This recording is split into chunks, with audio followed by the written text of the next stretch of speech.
Hey, what's up guys, and welcome back to another video, and welcome to a video looking at this, the new enclosure from Coolermaster, the MasterCase Pro 6.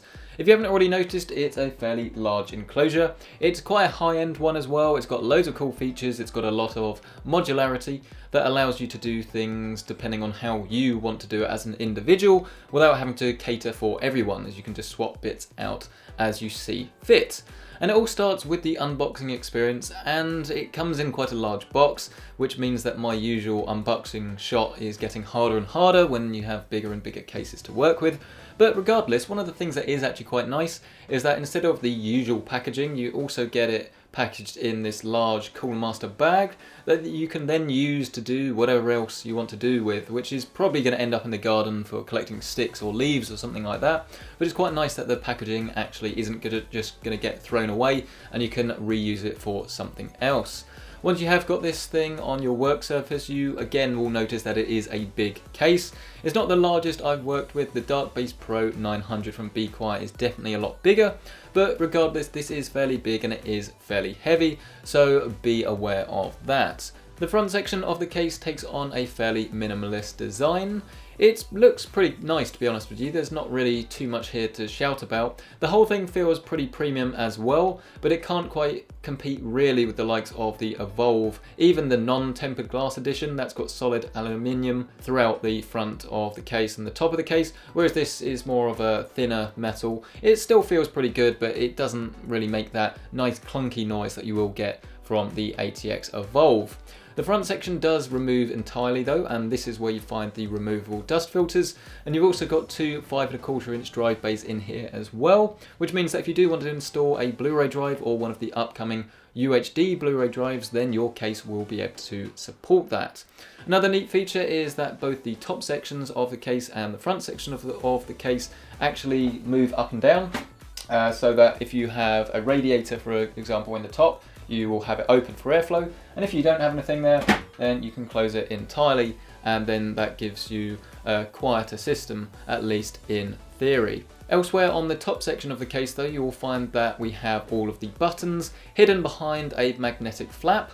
It looks a little bit weird. I'm not entirely sure why they did this, but the advantage here is that you can have a more clean look if you say sleep your PC a lot and you don't have anything directly connected to the front USB ports, which it is worth noting there are only two USB 3.0 here. It's a shame that you don't have two USB 2.0 in addition to the 3.0 like you'll find on something like the Corsair 600C. That gives you a lot more flexibility if you are using the front panel for a lot of USB connections. Once we get inside the case though, then you'll find that there is ample room to work in. Both the drive cages, so the 5¼ drive cage and then the 3¼ or 3.5" drive cage actually does remove entirely, so that if you want to go for more airflow or if you want to put a front radiator in here, you can actually do that. I removed both because I wasn't putting drives in either, but if you do want to put a radiator up top, note that clearance is going to be very tight if you're using a 240 or 280mm radiator, which is why I removed it. You can also fit a radiator on the front section of the case as well, but you will need to remove that drive cage if you do want to do that. Again, up to 280mm radiators here are supported. You do have a basement as well at the bottom sections of the case, and the cool thing there is that you can't see it at all when you put the side panel on. And I really like what Coolermaster have done here though, because unlike on a lot of cases where there is a physical basement, what they've done here is they've just separated it, but they haven't actually closed it off, so that when you remove the side panel you can still get your fingers in there and actually do your cable management. And this was a hell of a lot easier than in some of the other basement cases I've used, such as the 400C or the 460X or the 400X from Corsair, the tempered glass one. Yeah, it's actually really appreciated, and it's glad to see that Coolermaster sort of care about the building experience and not just aesthetics. Installing SSDs, you've only got two areas to put your SSDs, or at least two dedicated areas. You can of course put them in a standard drive cage if you do want to do that, but the two that you do get supplied are visible just below the motherboard, and they easily slot in, and it's actually very easy to cable manage. I did have a little bit of a worry that managing the cables would be a little bit tricky, but actually it's not too bad at all.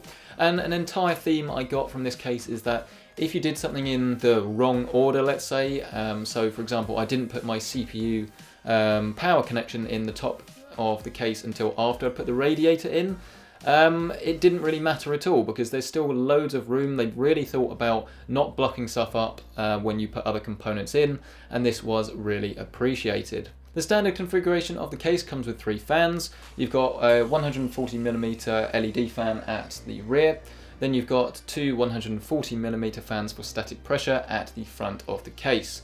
I'm not really sure why they've given us a red LED fan. You do get a fair amount of lighting off the front section of the case, but I don't understand why they couldn't just give us an RGB lighting controller at the front of the case, just a RGB strip like you'll find on the much cheaper Phanteks P400S, and then be done with it, because at the moment it seems that I now have to swap out the fan, or I have to go for a red build, or I have to turn all the LEDs off just to get everything to match up. It doesn't really make sense in my opinion at a case of this price point. But fans aside, there's really not that much to dislike here. It's a case that's really easy to build in. I think for me it took around about an hour and a half. Bearing in mind I'm filming it as well, that's actually an impressive feat. Everything was just so simple, nothing got in my way, and there wasn't a single thing that I thought, oh, I wish that they'd done this differently. It's not the easiest case to pick up when you are finished with it though.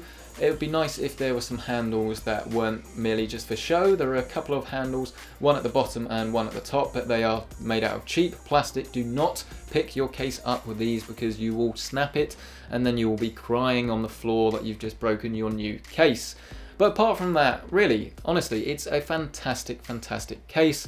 And the only real sour point that I have with it was when I saw the price of it. That's not necessarily saying it's too much money, because the case itself is so easy to build and it accommodates all the hardware. It purely comes down to what you're looking for aesthetically from a case. And the problem is that you can get at the moment cases like the Corsair 600C, which I don't think look quite as good, but that's quite a lot cheaper than this, but it still accommodates similar hardware. Or you can get the Evolve 80X for a little bit less as well at the moment. And I think that's mainly just because this case, its RRP is £155 in the UK.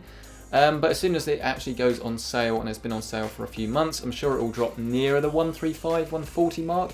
And that's a real price point that I think is fair for this case. But at the moment, it's just a little bit too expensive. But if you want a case that looks fantastic, if you want a case that doesn't need tempered glass and it doesn't need to have all these shiny features, it just needs to do a reasonable job of looking good, being really easy to build in and taking on a fairly minimalist design, then the MasterCase Pro 6 is a solid choice, which is why it wins the top purchase award. I have no doubt in my mind that they will release a 6T version of this case with tempered glass in, well, maybe months, maybe a year, no idea, but that's definitely a case I'd like to see as well. But yeah, if you have enjoyed this video and it's been useful, please let me know, hit the like button or leave a comment down below.